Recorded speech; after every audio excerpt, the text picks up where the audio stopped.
Welcome to United Methodism 101. I'm Pastor Jerry Bass, a retired elder in the United Methodist Church, serving as interim pastor in St. Thomas, North Dakota. I've put together this virtual class for the purpose of preparing for membership persons who are new to the church, as well as to offer to others a refresher course in our denomination's history, beliefs, and organization. This is the first of 3 YouTube videos that will provide much of the content for the class and will be the basis for Zoom discussions on Wednesday evenings. If you wish to participate in those sessions, please send an email to me at the address shown on the screen at the end of this video, and I will send you a link. There are several documents prepared for the course as well, all of which will be sent as email attachments to persons who have requested that service and that participation. The first segment of our United Methodism 101 has been designed to provide a sense of history, including a brief review of the history of Judeo-Christian religions, an understanding of how Methodism fits within the overall development of Christian churches, and selected key elements in the evolution of what is now known as the United Methodist Church. Let's begin with an overview of our Judeo-Christian history, 4 millennia covered in 4 minutes or less. So we begin about 4,000 years ago, around the time of Abraham, when the religion of the Hebrew people began to emerge within their culture, or perhaps a bit later when Moses received the 10 Commandments and the rest of the law from God. Now, since we as Christians lay a joint claim on the Hebrew Bible, what we call the Old Testament, that religious identity is clearly part of who we are. And so Judaism is the name I claim for the first 2,000 years of our heritage. Then along came Jesus, born in Bethlehem, raised in Galilee, crucified and risen in Jerusalem, and with his appearance and the work of his disciples, a new religious identity was formed, what eventually became known as Christianity. For about 1,000 years, we existed essentially as a single church, a single denomination, as it were, although there often were disagreements over just what our religious ancestors believed about God, how they practiced their religious rites, and who was really in charge. About 1000 AD, those disagreements reached a boiling point, and there was a major split, a schism to put the right word on what happened.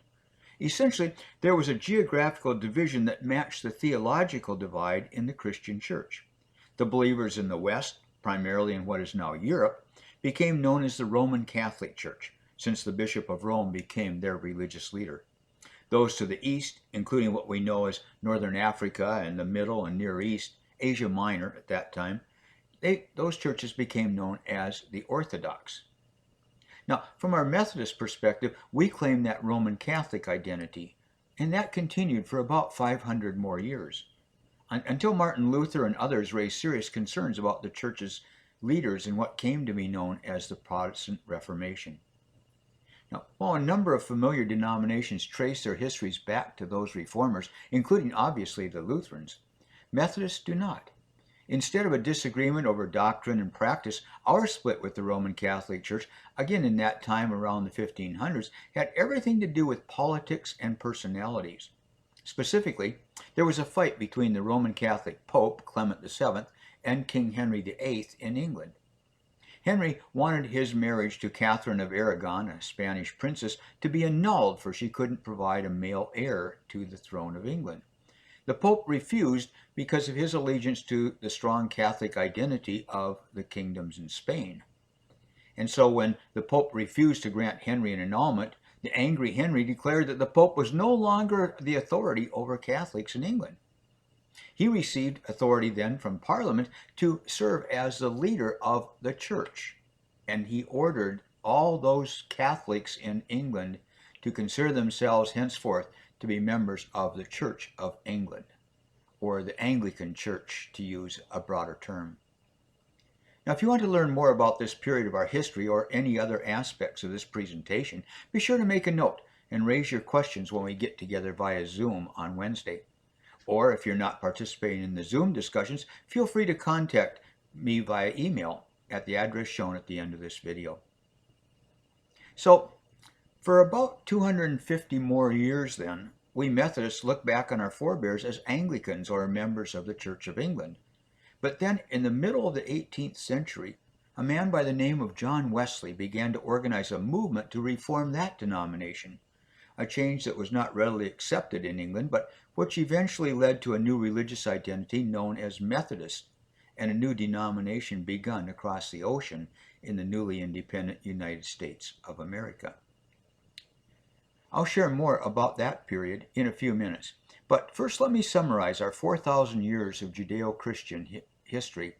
We begin with 2,000 years of Judaism, then move into the Christian era with the birth, life, death, and resurrection of Jesus. After 1,000 years of an essentially unified Christian church, we find ourselves identified with the church in the West as Roman Catholic. Until the breakup of that unity after 500 years and our resulting Methodist association with the Church of England. The final split in this historical overview occurred about 250 years later with the advent of Methodism, with that identity continued to this day, another 250 years. And so we have our 4,000 years from Jews to Methodists. Now that we have a cursory understanding of our general heritage as the Christian Church, let me focus our attention on some historical moments related more directly to who we are as Methodists. Now, any such historical review must feature a man named John Wesley, member of the clergy of the Church of England in the middle and later years of the 18th century, the founder of the Methodist movement. But before we talk about his life and times, let me mention the most recent of our historical events.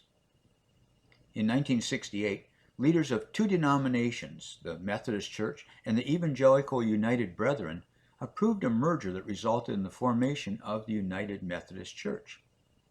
Now, from a local perspective, that merger, which had widespread approval by the leaders of the denominations, well, in a local perspective, that wasn't always the case. For example, in this relatively small town of Cavalier, North Dakota, there were two churches that were involved with that merger.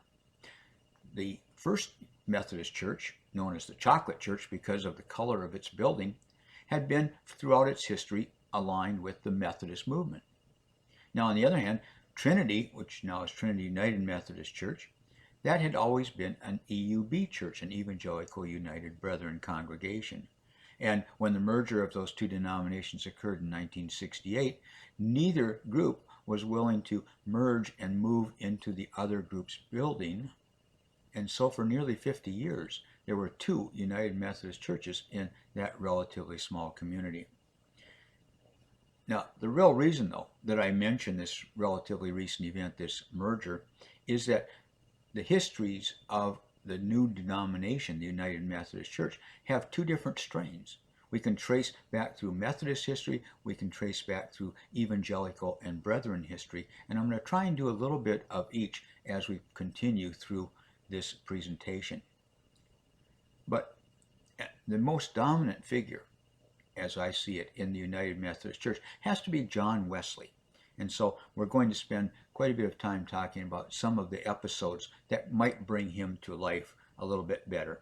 Now, I could spend several such sessions just talking about him, but given our limited time, I'm not going to focus more than just a few things that I hope bring some sense of who he was and how he came to be seen as the founder of modern Methodism. And that term, by the way, was not coined by Wesley, but it did emerge from an activity that he led during and after his college days. That was when he was joined initially by fellow students who met weekly for Bible study, discussion, and personal accountability. They were so dedicated to efforts to lead pious and righteous lives that they became known for their methodical approach to life, and thus the initially derisive mocking label, Methodists. But over time, the term became accepted by followers of Wesley, and thus the movement he began came to be identified by that name. Now, eventually, as word of this religious activity was spread, interest in an intentional Christian life prompted more and more groups to adopt Wesley's model. In order to provide some guidance, Wesley developed a variety of materials, most notably a list of 3 rules as guides for a Christian life. Those became the centerpiece of accountability for those covenant groups, those societies, as members were expected to report each week on their ability to abide by the rules, which were as follows. First, to do no harm, especially by avoiding evil of every kind. Second, to do good of every sort and as far as possible to all persons. And the third rule was to attend to the ordinances of God, such as public worship, reading and study of the Bible, participation in the sacrament of Holy Communion, and public and private prayers. Each of these three simple rules was accompanied by a much longer list of do's and don'ts to provide more explicit guidance for the participants in the Wesleyan groups. And when I speak of the expanding influence that Wesley had, let me note that his lifelong pursuit was not to create a new church, but to bring greater piety to the Church of England, as well as to promote more inclusive participation by all classes of people and greater missionary fervor to enhance equity in English society. However, that was a goal that wasn't readily supported by many of the upper class who provided both the lay and clergy leadership in the churches of Wesley's time. In fact, his preaching and exhortation focused on social justice so much that he was poorly accepted by such powerful leaders and often found that he was not allowed to even preach in their churches. But let me go back again to Wesley's earlier years. After his college days and ordination in the Church of England, he began to sense that his real call was to America, to the colonies of England, specifically to seek out and convert the native population to Christianity. So in pursuit of his perceived missionary purpose, the young John Wesley headed across the ocean to the colony of Georgia. Now, unfortunately, Wesley's experience in the New World was less than that for which he had hoped and prayed. For one thing, he found it almost impossible to fulfill his mission of evangelism. Fearful of causing an uprising, colonial leaders strongly discouraged and eventually banned his efforts to engage native tribes, noting also that it was not likely that they would be open to his preaching efforts, nor would such activity have much chance of success. Instead, Wesley was assigned to an Anglican congregation, as clergy were expected to provide their pastoral services not to the natives, but to the white settlers of the colony. So a reluctant Wesley began his work. And about this time, he was introduced to a reportedly beautiful young woman by the name of Sophie Hopke. Now, Wesley was about 30 years old at the time, and Sophie was in her late teens. He was almost immediately smitten, as apparently was Sophie.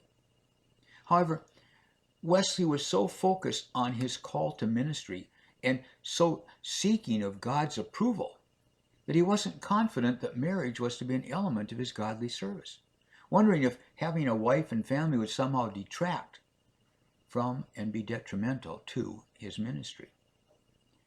While he became better acquainted with Sophie, he could not bring himself to get too serious, and especially to ask for her hand in marriage.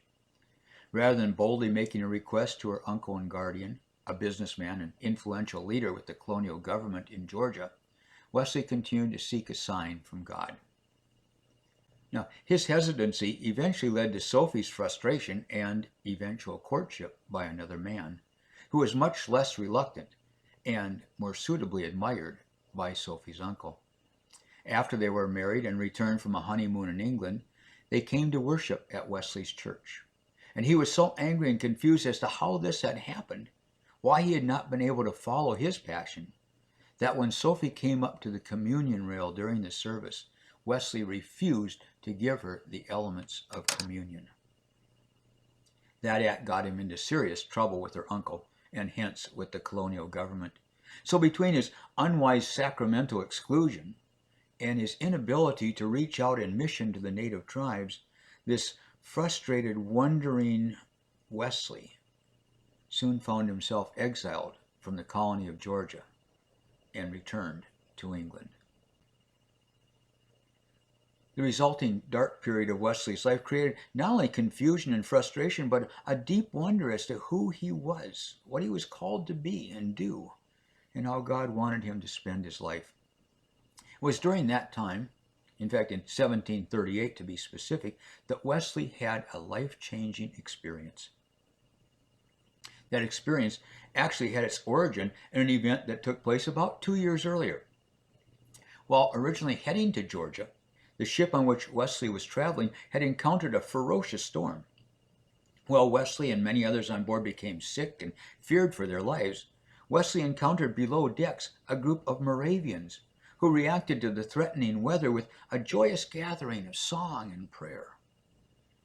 Later, Wesley visited with leaders of the group and wondered how they could be so unconcerned in such a dangerous time. And he learned from them that they had behaved that way because they felt assured of their salvation.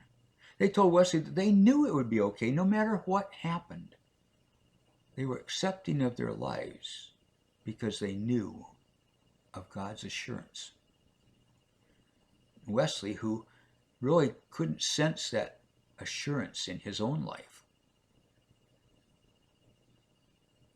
had never had that experience, and pondered over it, wondered over it throughout his time in Georgia and as he returned to England.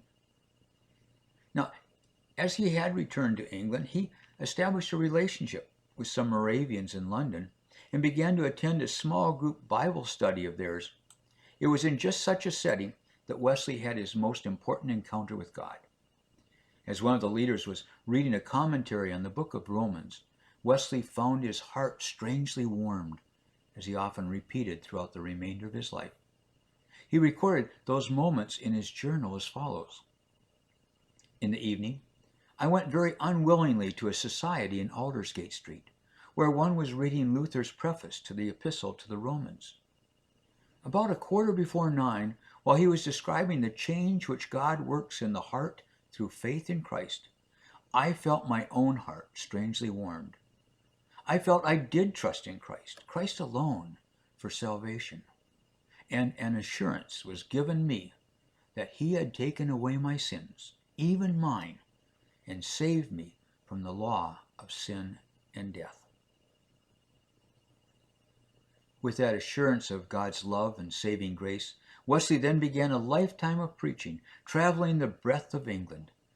Since his message of service to the poor and outcasts was not welcomed in many of the churches of his time, he turned to the people, offering his message at factory gates and village squares and wherever else he could gather a crowd and preach the gospel of Jesus Christ. Often, he traveled with his brother Charles, noted to this day as a poet and musician, whose songs are sung in churches throughout the world, including such famous anthems as Hark, the Herald Angels Sing, Christ the Lord is Risen Today, and Oh, for 1,000 Tongues to Sing. Thousands of miles traveled, thousands of souls saved by the work of those two dedicated brothers in blood, in faith, and in dedicated service. Now, let's move our focus from Wesley and his Methodist movement in England to the western shores of the Atlantic, to the 13 English colonies of the 1770s. A number of folks who had been involved with Wesley's Methodist groups and societies and classes in England had migrated to the various colonies. Often, they missed those organized religious practices that they had experienced in the old country and yearned for persons to provide leadership for such groups in America. As word got back to Wesley about such desires, he decided to commission persons to travel to the colonies with the charge to establish Methodist societies there. One of the first of these was a man by the name of Francis Asbury, who came to the New World in 1771. He was later joined by another leader, Thomas Coke. Together and individually, they traveled up and down through the colonies, organizing groups of interested persons and teaching them about Wesley's rules and practices of piety, prayer, and purpose. As resistance to English rules in that time led to conflict and eventual war, many of the churches in the English colonies faced a dilemma: to remain in connection with the Church of England, and thus to the king as leader of that denomination, or to break with their historical church and find something different. It was with that latter purpose in mind that Wesley and Coke found their role, recruiting and organizing disaffected congregations who sought to bring a new identity to their traditional religious practices. Thus, in 1784, almost immediately after the end of the Revolutionary War, they brought together persons from throughout the colonies who represented congregations wishing to continue historical Anglican worship, while adopting Wesleyan practices and dissolving any and all ties with the English monarchy. That gathering in Baltimore eventually became known as the Christmas Conference, and during days of meetings, details were negotiated and agreed upon that formed the basis for the new Christian denomination that they named the Methodist Episcopal Church. So the original Methodist denomination was a distinctly American organization formed out of the anti-monarchy sentiments of the Revolutionary War. I should note, however, that many of the congregations that had been associated with the Church of England during the colonial days decided to remain in connection with that body. And those churches organized their own denominational identity as well, calling themselves the Episcopal Church, and maintaining close ties to the Anglican governing structure of the Church of England. Those ties remain to this day. Let me shift my focus now from John Wesley's English Methodism, again, to two forms of religious activity among German-speaking residents of the newly formed United States.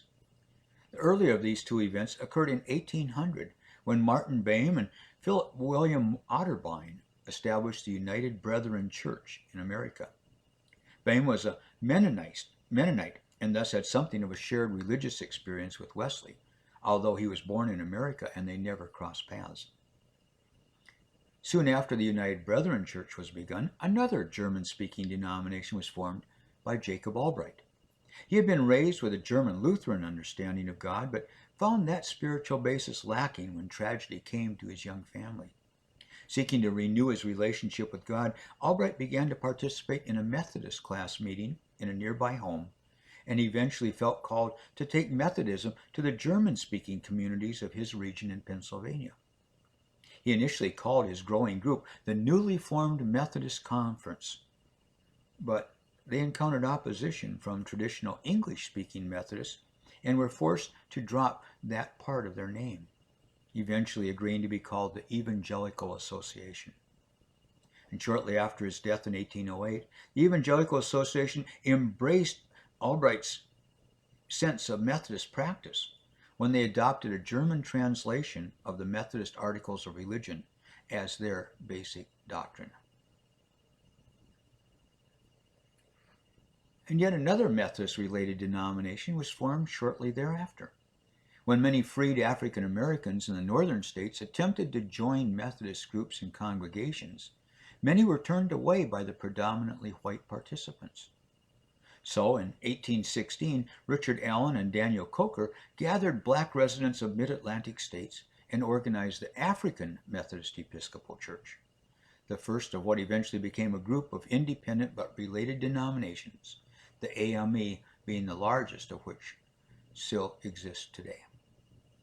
While the founding of the AME showed that racial conflict has been evident throughout our history as a nation and as a church, the divisive subject of slavery in the United States had a major impact on the Methodist movement in America. Conflict became more and more heated between the Methodist Episcopal congregations in the North and those in the South. In 1828, the first break occurred with a group of churches deciding that the MEC was not taking a strong enough stand against the practice of slavery, and they formed their own denomination, the Methodist Protestant Church. And then, following a general conference in 1844, a time when the denomination's leaders did take a stand against slavery, many of its churches in the slave states left and formed a separate identity, the Methodist Episcopal Church South. That schism resulted in the separation of the two main branches of American Methodism, a split that lasted until 1939, when a merger was approved not only with the two MEC organizations, but also with that Methodist Protestant Church. At that time, the denomination's formal name was changed simply to the Methodist Church. While the merger in the 1930s was hailed by many as a sign that the racial divide was being remedied, an action embedded in the details of that plan of union raised doubts about such a conclusion. I'll be speaking about the organization of the church in a couple of weeks, but let me note right now that one of the ways in which the larger church is divided for governance purposes is by jurisdictions. Until 1939, those jurisdictions had been organized by geographic regions, but that year a new structure for that merged church included what became known as the central jurisdiction. And what happened was all of the predominantly black churches throughout the United States, all those identified as Methodists, were put into the central jurisdiction, separate from the white churches, which continued to be organized by their geographic regions. A primary reason for such separation must admittedly be seen now as a measure that prevented the possibility of white congregations having to accept a black pastor, or also it precluded any opportunity for a black bishop to be appointed with authority over those white congregations. So even as the southern churches had agreed to rejoin their northern brethren, the shadow of segregation continued as a dark stain on our denomination. Another merger resulted also in another name change, when Jacob Albright's Evangelical Association was joined by the United Brethren descendants of Boehm and Otterbein. Thus, in 1946, their union formed what became known as the Evangelical United Brethren Church.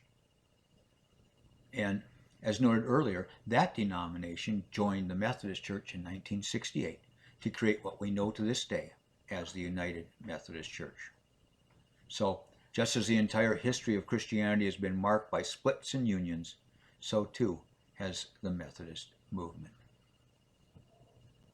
Before I end this segment, let me go back to several other historical moments which I've skipped over in my chronological perspective.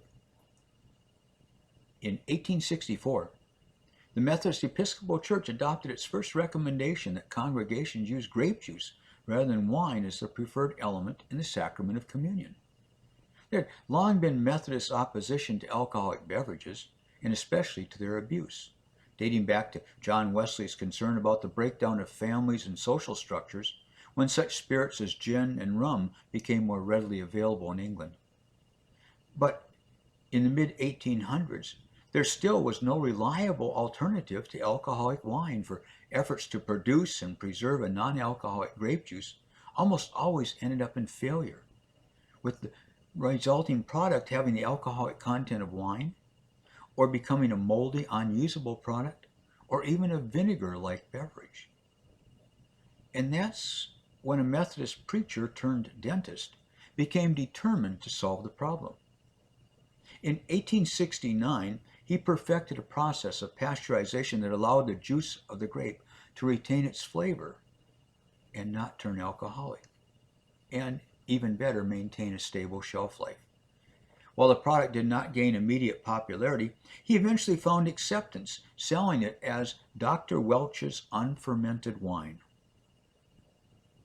And by 1880, the Methodist Episcopal Church expected all of its congregations to use the non-alcoholic juice as a replacement for wine. That was at least in part due to the success of Thomas Welch's experimentation, and also to pressure from the growing potency of the Women's Christian Temperance Union. That may not be one of the most important facts, but it's kind of fun to see the origins of our use of juice. Now, shifting from that broad focus that we've been talking about, this national or maybe even international perspective on Methodism, let's go to a local perspective, because I think it's important to have a sense of where our church, which is now the St. Thomas United Methodist Church, fits into this historical picture. The congregation was organized in 1882 with Reverend Charles McNamara as the first pastor. Services were offered initially in a granary with a dirt floor and wooden benches, later moving to a local restaurant before a church building was constructed. In the early 1920s, the congregation adopted a new name, the Community Methodist Church, to recognize the participation of members from the recently closed Baptist, Presbyterian, and Episcopal congregations. Having a relatively small membership and tending to have limited financial resources, the church has almost always been paired with one or more other congregations, which then shared a pastor and the associated expenses. Even the first pastor, Reverend McNamara, was a circuit rider serving Bathgate and several other churches as he traveled around the region. With changing times, St. Thomas has been paired at one time or another with churches in almost every town for miles around, from Bathgate and Pembina to Drayton and Cavalier, from Glaston and Hamilton to Crystal and Hoople. Now, the final historical event that I want to consider in this segment of our class occurred in 1908 when a general conference of the Methodist Episcopal Church adopted what is considered to be the first social creed for any religious group. As the new century had begun, critics of American society of the time had begun to lobby for changes in working conditions, other perceived social ills. With President Teddy Roosevelt's efforts for such reforms, aided by a band of hard-nosed journalists known as the muckrakers, many sought to combat the influence of wealthy corporate leaders and their political supporters. And it was in this climate that our denomination took a stand in adopting its first social creed. It went like this.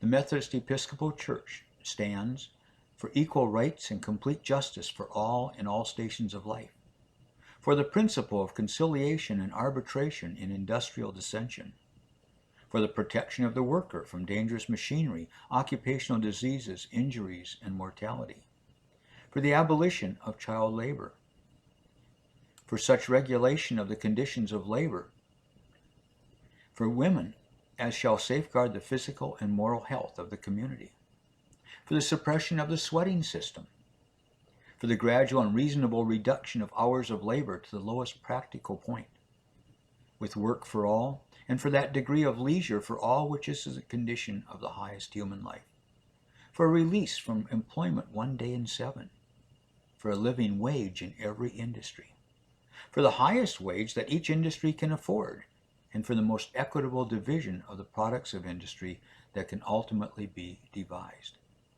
And finally, for the recognition of the Golden Rule and the mind of Christ as the supreme law of society and the sure remedy of all social ills.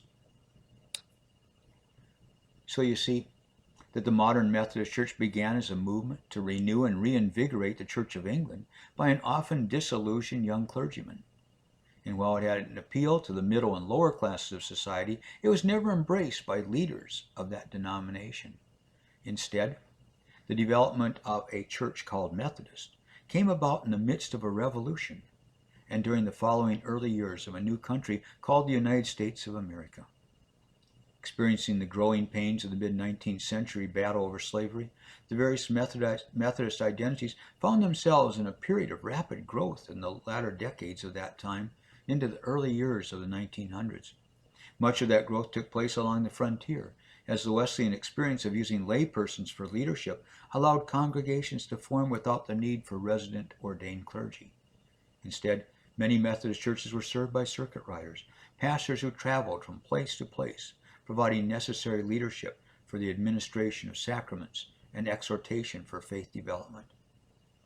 The more recent history of the Methodist Church is somewhat different, as its growth is seen almost entirely beyond the boundaries of our nation. While the church saw strife and separation sown by the seeds of slavery, today possible schism is threatened over issues related to human sexuality and the degree to which the denomination should be open to and supportive of persons in the LGBTQ communities of our land. So we have a rich history, an interesting history, and a very Methodist history. As I mentioned earlier, if you have questions or comments about anything that has been covered in this video, I invite you to take notes and participate in our Zoom discussion on Wednesday evening at 7 o'clock.